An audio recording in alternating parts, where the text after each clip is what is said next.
Previous class में हम लोगों ने फिजिक्स एंड इलेक्ट्रिसिटी चैप्टर्स के बारे में कुछ पढ़ा था और आज ये हमारा लास्ट सेशन है फिजिक्स इलेक्ट्रिसिटी का। ठीक है, तो स्टार्ट करते हैं। फिर से एक बार ओवरव्यू ले लेते हैं हमको क्या क्या पढ़ना था इसमें। तो इसमें हम लोगों को इलेक्ट्रिक करंट एंड सर्किट हम लोगों ने पढ़ा, electric potential and potential difference पढ़ा, सर्किट डायग्राम देखा, ओम्स लॉ देखा, रेसिस्टेंस एंड रेसिस्टिविटी देखा, heating effect of current and electric power भी देखेंगे। तो what is the heating effect of currents? ठीक है, तो heat produced by a conductor और resistance when current passes through it is known as heating effect of current. तो क्या होता है कि जब किसी कंडक्टर से हीट पास करता है, ठीक है, या फिर किसी रेसिस्टेंस से, तो जब वो हीट पास करता है और उस समय जब करंट पास करने लगे उससे, तो यही जो इफेक्ट कहलाता है वही क्या कहलाता है? हीटिंग इफेक्ट ऑफ करंट कहलाता है। Heat produce is measured in joules. Heat produce किस चीज़ में मेजर्ड होता है? तो जूल्स में मेजर्ड होता है। ठीक है, हो सकता है कि आपसे क्वेश्चन करता है कि हीट प्रोड्यूस जो होता है उसका ऐसा यूनिट्स क्या होता है या फिर मेजरमेंट उसका किस चीज़ में होता है। सिंपल है कि उसका मेजरमेंट जूल्स में होता है। ओके ना, अब सेकंड देखते हैं उसमें कि voltage across a resistor is sometime called as voltage drop because the resistors converts electrical energy into heat और some other form of energy. तो वोल्टेज जो होता है रेसिस्टर के अक्रॉस जो लगता है वो कभी कभी क्या होता है, वोल्टेज उसमें ड्रॉप कर देता है, ड्रॉप हो जाता है। ऐसा इसलिए होता है क्योंकि रेसिस्टर जो होता है कन्वर्ट्स कर देता है इलेक्ट्रिकल एनर्जी को हीट में और कुछ उसको एनर्जी में चेंज कर देता है। ठीक है, तो अब देखेंगे कि फैक्टर इफेक्टिंग क्या होता है हीट प्रोड्यूस जो होता है उसमें। तो डायरेक्टली प्रोपोर्शनल होता है वो किसके? करेंट थ्रू द कंडक्टर के। डायरेक्टली प्रोपोर्शनल किसके होता है? Current through the conductor. फिर डायरेक्टली प्रोपोर्शनल और किसके भी हो सकता है? तो रेजिस्टेंस ऑफ द कंडक्टर के। डायरेक्टली प्रोपोर्शनल किसके होता है? टाइम के, जो करेंट पास होता है कंडक्टर के उस रिस्पेक्ट में। तो मैथमेटिकली इसको आप इसको कैसे लिख सकते हैं? H is equal to I square R T. ठीक है, आई स्क्वायर आर टी हमारा ये डायरेक्टली प्रोपोर्शनलिटी के यही तीनों कॉन्सेप्ट से हमारा ये चीज़ राइज अप हुआ। नाउ अब हम आगे की तरफ बढ़ेंगे और देखेंगे कि इलेक्ट्रिक पावर क्या होता है। ठीक है, तो what is electric power? Heat produced by a device और circuit over a period of time is known as electric power. तो हीट जो प्रोड्यूस होता है किसी डिवाइस के किसी या फिर किसी सर्किट से एक निश्चित समय के लिए, वही क्या कहलाता है? इलेक्ट्रिक पावर कहलाता है। ऐसा यूनिट्स क्या होता है पावर्स का? तो वो होता है वाट्स। ठीक है, power of a device is said to be 1 watt if it consumes और produces 1 joule of energy in 1 second. Power of a device क्या होता है? क्या कह सकते हैं कि 1 वाट जो होता है जो कंज्यूम किया जाता है या फिर प्रोड्यूस किया जाता है 1 जूल एनर्जी 1 सेकेंड में, वही क्या कहलाता है? पावर कहलाता है उस डिवाइस का। कॉमर्शियल यूनिट क्या है एनर्जी का? तो यूनिट है किलोवाट आवर। ठीक है, और 1 किलोवाट आवर किस या फिर 1 यूनिट भी बोलते हैं इसको, 1 किलोवाट आवर या फिर 1 यूनिट। तो ये दोनों ये किसके इक्वल होता है? तो 3.6 × 10⁻⁶ जूल्स के। इलेक्ट्रिक पावर जो होता है आप कैसे लिख सकते हैं? P is equal to W/T या फिर P is equal to I square R या फिर P is equal to V square upon R या P is equal to VI। ये सब कहाँ से राइज अप हुआ? तो जितने प्रीवियस सेशन में आप लोगों ने या प्रीवियस क्लास में आप लोग फार्मूला पढ़े हैं बस उसी के वैल्यू को सब पुट किया गया है। W की जगह, फिर T की जगह, फिर W की जगह, फिर T की जगह, W के रिस्पेक्ट में, T के रिस्पेक्ट में, ऐसे वैल्यू पुट करके सॉल्व किया गया।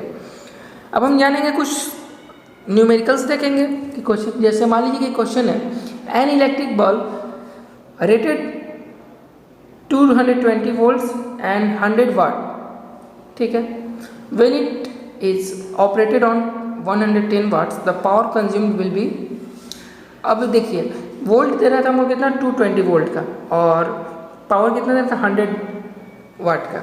कह रहा है कि अगर इसको हम क्या करते हैं वोल्ट को 110 कर दें तो पावर का क्या रिस्पेक्ट में होगा। तो मान लीजिए कि V आपको इतना दिया था और P आपको इतना दिया था, और आप एक फार्मूला अभी जस्ट पीछे पढ़े हैं क्या? P is equal to VR, V square by R पढ़े हैं ना। तो V स्क्वायर बाई आर और V स्क्वायर की जगह क्या? V स्क्वायर R जो है, तो आप अगर R को इधर ला दें और P को नीचे ला दें तो क्या हो जाएगा? P is equal to V square by P हो जाएगा ना। तो यही V स्क्वायर की जगह क्या? V दो वैल्यू दिया आपको, एक 220 दिया है तो 2 × 220 × 220 अपॉन आर की जगह क्या 100 कि पी की जगह 100, पी 100 वाट, ठीक है। पुट किए, हमारा पी का वैल्यू कितना आ गया यहाँ से, पी हमारा आ गया है, सॉरी आर का रेसिस्टेंस कितना आ गया 480 ओम, 484 ओम।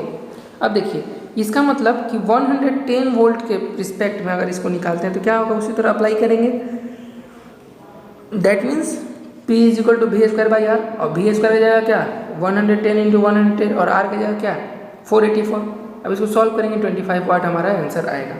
नेक्स्ट क्वेश्चन देखते हैं।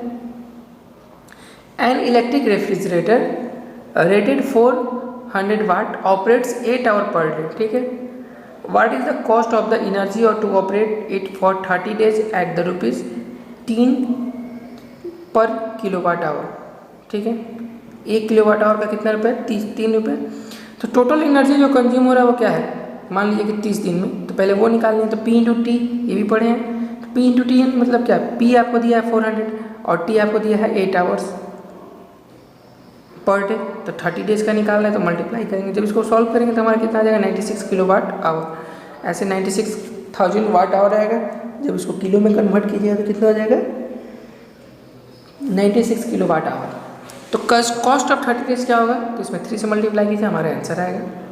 सिमिलरली बिगर यूनिट जो होता है इलेक्ट्रिक पावर का वो होता है किलोवाट या फिर मेगावाट, और 1 किलोवाट बराबर कितना होता है 10 टू पावर 3 वाट्स। 1 मेगावाट बराबर क्या होता है 10 to power 6 watt, and 1 kilowatt hour बराबर क्या होता है is the commercial unit of the commonly known as unit. ये आपको कमर्शियल यूनिट है एनर्जी का, और जो कॉमनली इसको क्या बोला जाता है यूनिट भी बोला जाता है। 1 यूनिट सुनते होंगे, बिजली बिल हमारा आता है। अब क्वेश्चन है कुछ, what are the advantages of connecting electric devices in the parallel with the battery instead the connecting in series. क्या मतलब एडवांटेजेस है कि इलेक्ट्रिकल डिवाइस में पैरेलल बैटरी के साथ जोड़ा रहता है या फिर, तो इसका आंसर है अ parallel combination provide the same potential difference across the circuit.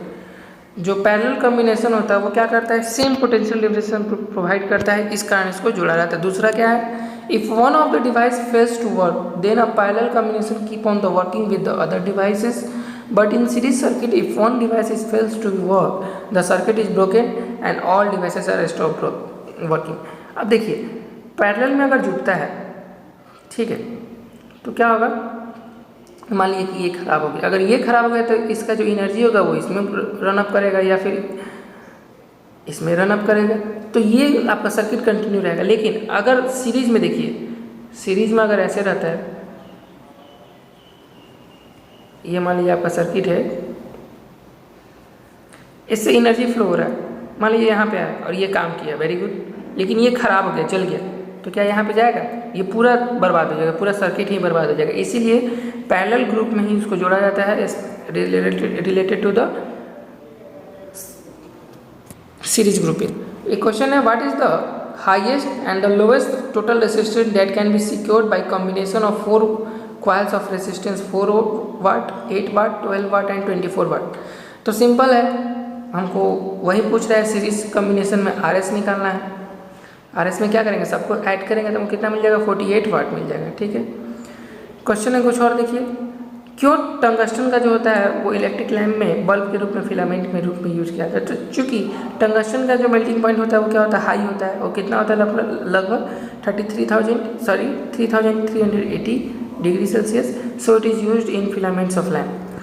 Why are conductors of heating devices such as bread, toasters and electric irons made up of an alloy? Because alloy do not burn at high temperature of and high resistivity। क्योंकि alloy क्या होता है, ज़्यादा temperature पे होने पे या फिर हाई रेसिस्टिविटी पे वो जलता नहीं है। Why are coppers and aluminium wires usually used as electric transmission? क्यों कॉपर वायर्स या फिर एल्युमिनियम वायर्स यूज होता है इलेक्ट्रिसिटी ट्रांसमिशन में? क्योंकि कॉपर एल्युमिनियम जो होता है उसकी रेसिस्टिविटी क्या होती है, लो होती है, so they are generally used as a connecting wires in a transmission lines, ठीक है। Compute the highest heat generated by transferring 96,000 coulomb of charge in 1 hour through the potential difference 50 watt. आपको देखिए coulomb दिया है, मतलब क्या दिया है, इलेक्ट्रिक चार्ज दिया है, तो लिखिए यहाँ पे, और आपको 50 वोल्ट क्या दिया है ये बताइए, पोटेंशियल डिफरेंस कितना दिया 50 वोल्ट। तो हमको क्या निकालना है, सिंपल है, यानी हम जानते हैं कि D V equal to potential difference equal to work done by charge, तो इससे हम हीट निकाल लेंगे कन्वर्ट करके, ये हमारा इतना आएगा।